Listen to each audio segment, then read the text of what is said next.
এমন কিছু ঘটনা আমার চোখে পড়লো, যার কারণে মনে হলো আজকে এই ভিডিওটা তৈরি করার দরকার।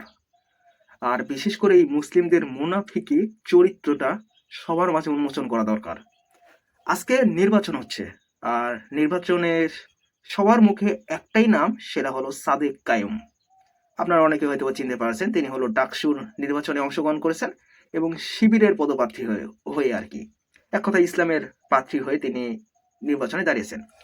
আর এই কারণে কিছু সুশীল মুসলিমদের চরিত্রে এমনভাবে মানে গরমের ছ্যাঁকা লাগছে যে তাদের মন্তব্যগুলো দেখলে আপনারা অবাক হয়ে যাবেন।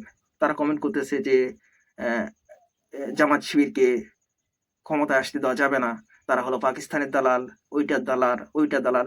আরে ভাই, এই যে সরকারটা পতন হয়েছে, এটা কিসের ভিত্তিতে হয়েছে? এই রাজাকার এই শব্দগুলো বলার কারণেই তো শেখ হাসিনাকে পালাতে হয়েছে। তো এই ওয়ার্ডটা আবার কিভাবে ফিরে আসতে পারে? কিভাবে সাদিক কায়েমকে রাজাকার বলতে পারে ওই সকল বিএমপিরা, যারা কিনা দীর্ঘ এতটা বছর তারা সংগ্রাম করে গেছে? আমরা জানি পেছনের 16 বছরের ইতিহাস, কিভাবে বিএমপিকে দৌড়ের উপরে রাখা হয়েছিল। তো সেই বিএমপিরা কিভাবে এই ধরনের কথা বলতে পারে? কিভাবে? সাদেক কায়ুমরে তো অলরেডি পাকিস্তানে বানাই ফেলছে না, হাদিরে অলরেডি পাকিস্তানে বানাই ফেলছে না, আমারে তো প্রতিদিন ফ্লাইটে পাকিস্তানে পাঠায় দেয়। দেখেন কয়দিনের ভিতরে মেঘমল্লার বসুরা তার আগের চেহারায় ফিরে আসছে, খেয়াল করছেন? মানে এই যে স্লাট শেমিং করা, ট্যাগিং করা ও অপরায়ণের রাজনীতি, সে তো তমুক, সে রাজাকার, সে আলবদর, খেয়াল করছেন কতদিনের ভিতরে এটা ফিরে আসছে? তারা কি জানে না এই শব্দটার কারণে শেখ হাসিনার পতন হয়েছে? তারা কি এটা জানে না? তো তারপরেও এই রাজাকার এই শব্দগুলা কিভাবে এরা বের করতে পারে? কিভাবে? আমার নিজেকে মুসলিম পরিচয় দিতে মাঝে মধ্যে খুব খারাপ লাগে, কারণ আসলে ডক্টর জাকির নায়েক একবার কথা বলেছিল যে তিনি বলেছিলেন বাংলাদেশে আসলে মুসলিম নাই। তো পরবর্তীতে তিনি ভুলটা বুঝতে পারছেন, এমনকি এখন বাংলাদেশকে তিনি অনেক ভালোবাসেন। তো কথা ওইটা না, কিন্তু বাঙালির চরিত্রটা অদ্ভুত। তারা তারা মুসলিম, কিন্তু মুসলিম শাসন চায় না। আমি যে মুহূর্তে এই ভিডিওটা তৈরি করতেছি এখনো ডাকসুর নির্বাচন হচ্ছে, এবং ফলাফল কোথায় গিয়ে গড়াবে সেটা আমি জানি না।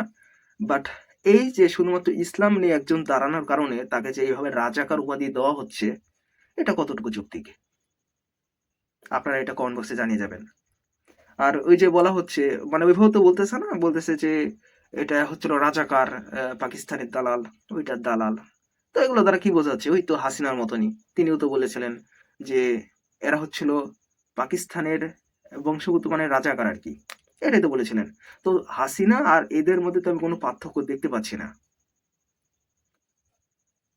জানি না ভবিষ্যতে বাংলাদেশ কি হতে চলেছে, তবে এই সকল মুনাফিকি মুসলিমদের জন্য দুর্দশা অবশ্যই আসতে যাচ্ছে।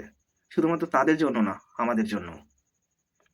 এই ব্যাপারে আমাদেরকে সবাইকে সচেতন হওয়া দরকার, এবং আপনাদের মতামতটা কমেন্ট বক্সে জানিয়ে যাবেন।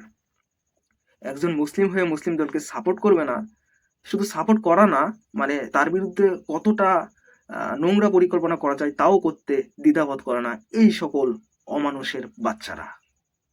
ভালো থাকবেন সবাই।